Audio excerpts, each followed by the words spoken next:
money is to be in those chips, right? There'll be no more cash. And this is given me straight from Rockefeller himself. This is what they want to accomplish. And all money will be in your chips.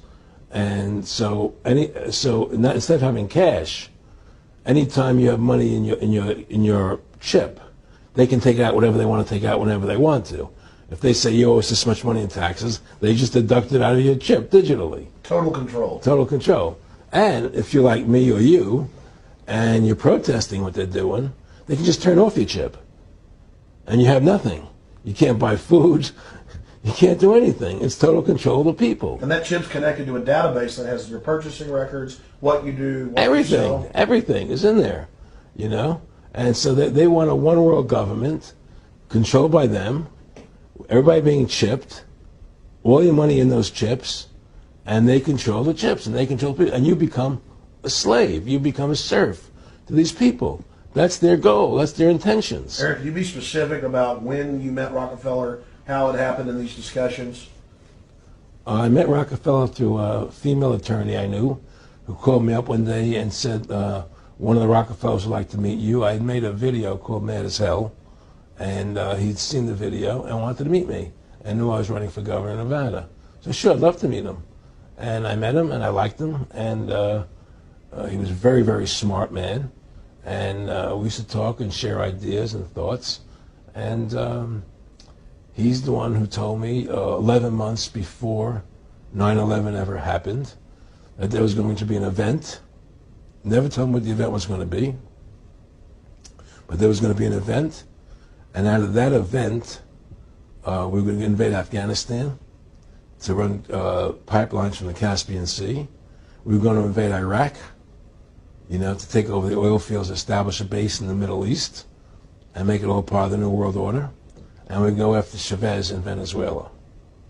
And sure enough, later, 9/11 happened. And I remember he was telling me how how you're going to see soldiers looking in caves for people in Afghanistan and Pakistan and all these places. And there's going to be this war on terror, which is no real enemy. And the whole thing is a giant hoax, you know, but it's a way for the government to take over the American people. He told you it was going to be a hoax. Oh, yeah. Oh, yeah. There's no question. He says, there's going to be war on terror. And he's just laughing. There's no... Who are we fighting? I mean, why do you think 9/11 happened and then nothing's happened since then?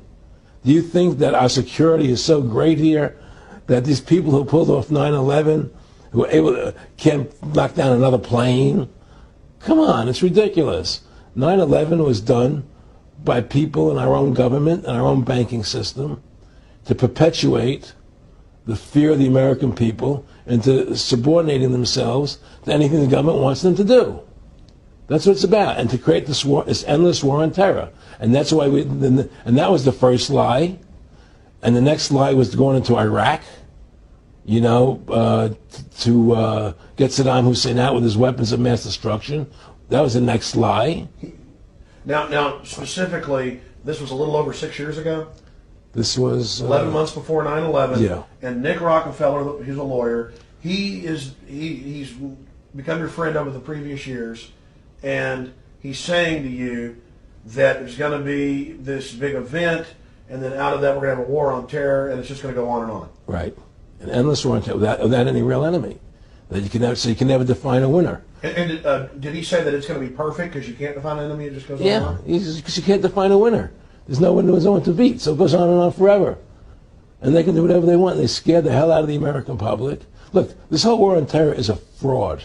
It's a farce. It's very difficult to say it out loud because people are intimidated against saying it. Because if you say it, they want to make you into a nutcase. But the truth has to come out. That's why I'm doing this interview. The fact of the matter happens to be that the whole war on terror is a fraud. It's a farce. Yeah, there's a war going on in Iraq because we invaded Iraq. And people over there fighting, you know. But the war on terror, it's a joke, you know. And until we discover what really happened on 9/11 and who was responsible for 9/11, because that's where the war on terror emanates from. That's where it comes from. It was 9/11 that allowed this war on terror to begin. And until we get to the bottom root of 9/11, the truth of 9/11, we'll never know about the war on terror.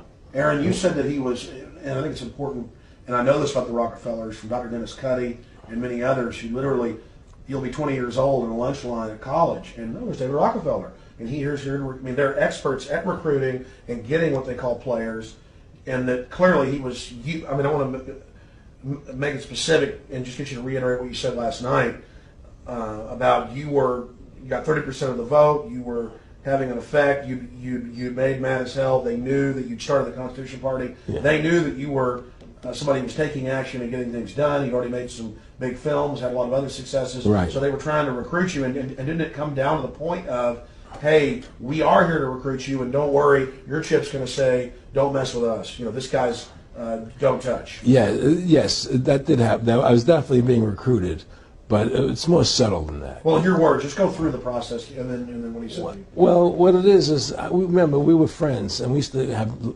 go to my house a lot. We'd have dinner, we'd talk, and he'd tell me about business investments I get involved in, you know, or they would help me with this business investment or that business investment.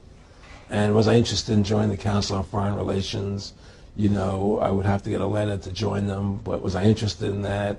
And, you know, just stuff, you know, leading you on. And I used to say to him that I never really did that because that wasn't where I was coming from. You know, as much as I like you, Nick, you know, your ways and my ways, we're on the opposite side of the fence. You know, I don't believe in enslaving people. You know, and he would come back with, "Oh, I do." Or? Well, it would be more like it's better for them. Well, it's more like, you know, how do I put it? It was like, what do you care about them? What do you care about those people? What difference does it make to you? Take care of your own life. Do the best you can for you and your family. What do the rest of the people mean to you? They don't mean anything to you. They're just serfs. They're just people. You know, it was just a lack of caring, you know, and that's just not who I was. It was just sort of like cold, you know. It was just like cold, you know. And I used to say to him, what's the point of all this? You have all the money in the world you need. You have all the power you need. What's the point? You know, what's the end goal? And he said the end goal is to get everybody chipped, to control the whole society. To have the bankers, the elite people, you know, the bankers and some governor controlling the world. And I said, all the people in the Council on Foreign Relations believe this way you do? He said, no. You know, most of them believe they're doing the right thing. A lot of them believe it's better off being socialistic. You know, we have to convince people that that socialism is really capitalism. Because America's becoming a socialist country. It's a communist country today. Well, one of the things they told me was that he was at the house one night, and we were talking, and he started laughing. He said, "Aaron, what do you think women's liberation was about?" And I said, I had pretty conventional thinking about it at that point. I said, I think it's about women having the right to work, getting equal pay with men, just like they won the right to vote, you know? And he started to laugh. He said, "You're an idiot." And I said, "Why am I an idiot?"